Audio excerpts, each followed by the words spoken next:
to my channel.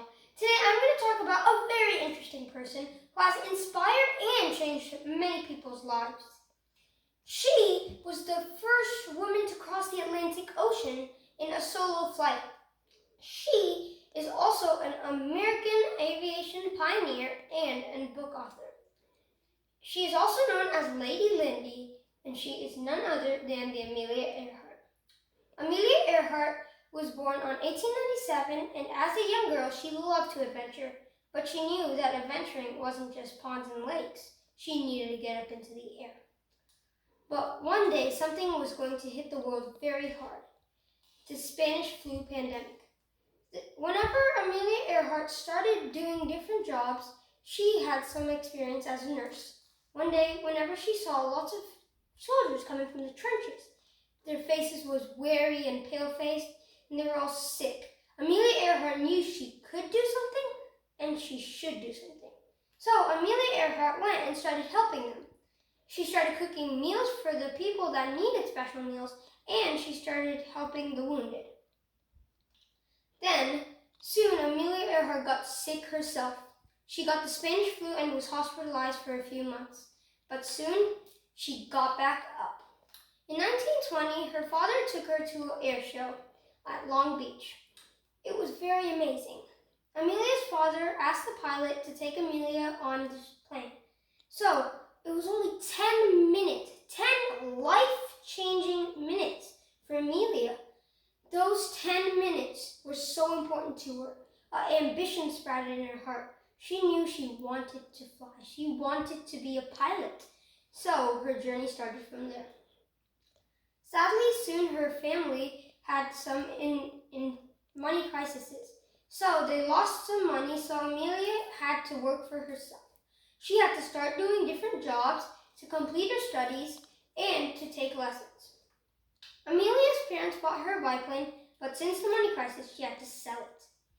Amelia Earhart was so determined and so desperate to do this. One day she cropped her hair short and bought the leather jacket and slept in it for 3 days. A new leather jacket! Sleeping in it for 3 days! Why would you ruin that leather jacket? It's going to look so worn out. Well, that was the point. Amelia Earhart wanted that leather jacket to look worn out so she could look like the experienced pilots. Amelia Earhart was really determined to do everything. She was so desperate to do this and so ambitious that she knew this was the way. Soon Amelia Earhart got lots of experience, and then in 1927 she became a pilot, and she was the 16th person to get a pilot license. Amelia Earhart worked very hard and went into many competitions and earned many awards. She even won a French award for crossing the line. In 1928, she did a solo flight across North America. In 1931, she set a world altitude record of 14,000 feet. In 1932, she flew a solo across the Atlantic. Amelia Earhart did lots of women derbies and lots of races and different types of flight routes. Amelia Earhart was really trying to show the world she could do what men could do. Before, I told you she was nicknamed Lady Lindy. Well, there was someone called Charles Lindbergh who had also done many things, but following in his footsteps. Amelia Earhart started doing many amazing things, like flying from coast to coast or doing across the Atlantic Ocean. Soon, she was just like Charles Lindbergh, proving that women could do anything that men could do. We were all equal. But something that Amelia Earhart wanted to do that no one had really tried to do before, she wanted to circumnavigate the Earth. Well, you might be thinking, what does circumnavigate mean? Well, it means going around. So she's going to go around the Earth. Well, the Earth is really big, so this was going to be a challenge. So Amelia Earhart was going to start in California, go to Hawaii, South America, Africa, India, Australia, Papua New Guinea, and then over the Pacific Ocean to Howland Island, and then back to California. This route may sound very long, but really, she's going to take a few stops throughout the way. So if she followed this, she'd do great. She was going with 3 other people: a cinema director, someone called Paul Mantz, Fred Noonan, and she was going herself. She was going in a Lockheed Electra Model 10. So the trip started in California. They started and they're heading to Hawaii. They weren't necessarily going to stop there. It was kind of a checkpoint. They were going to go westward. So they were heading to Hawaii, but soon the plane had to land there because of some technical difficulties. They had to land there and they had to have some repairs. A few days later, they were back up on their feet and started. But on the runway itself, the plane's wing tipped and the plane crashed. There was severe damage and the plane had to be shipped back to California for extra repairs. Many people said that they saw the tire blow, but Paul Mance, inside Amelia Earhart's group, one of the people on the plane, said it was her fault because Amelia Earhart pulled the boosters whenever the plane tipped so she could get the plane back on her. But it didn't work, the plane crashed. So Amelia Earhart and her husband had to work very hard and get another fund for the plane to go again, to resume the trip. So after they did that, they had enough money to take another trip. So they started.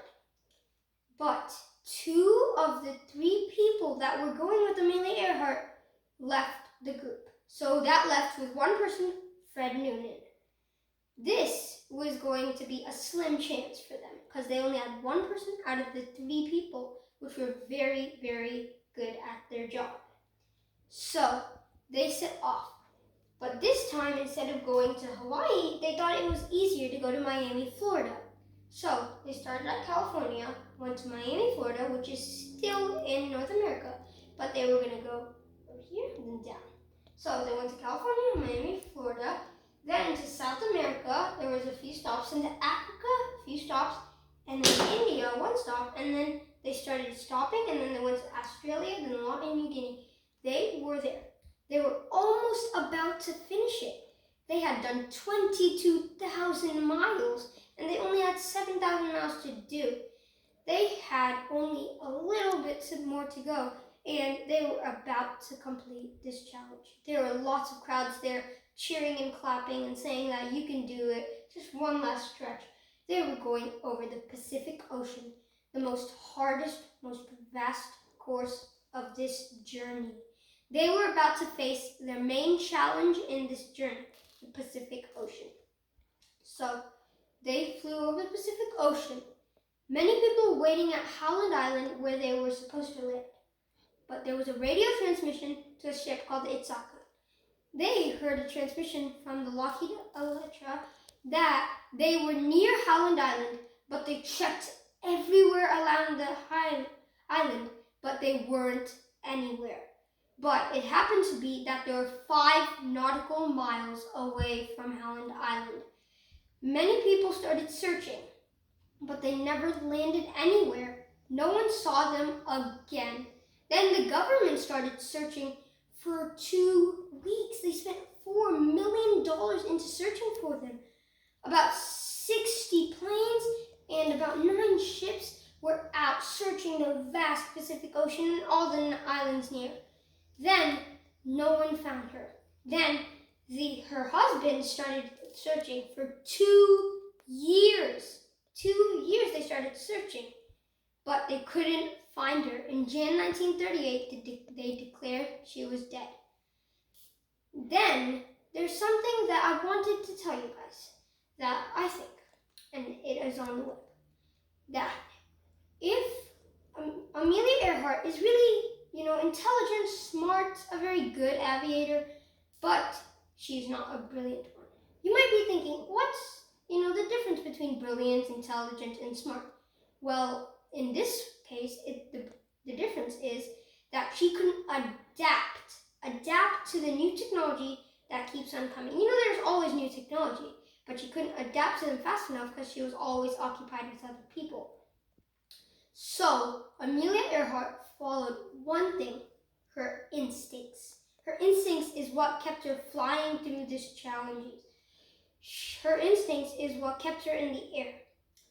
She was so famous because of her instincts.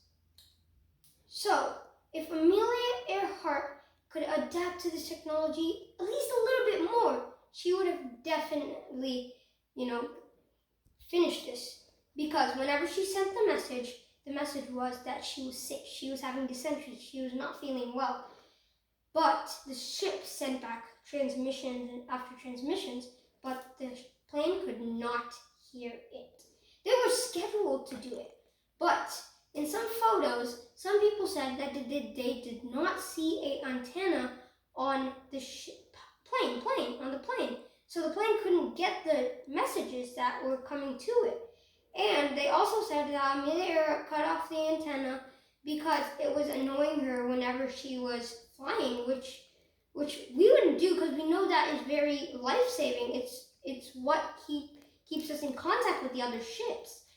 But she did that, and now we don't know where she is.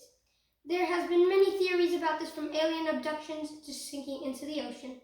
In the comments below, tell me what you think about this theory and what you think about Amelia Earhart's disappearance.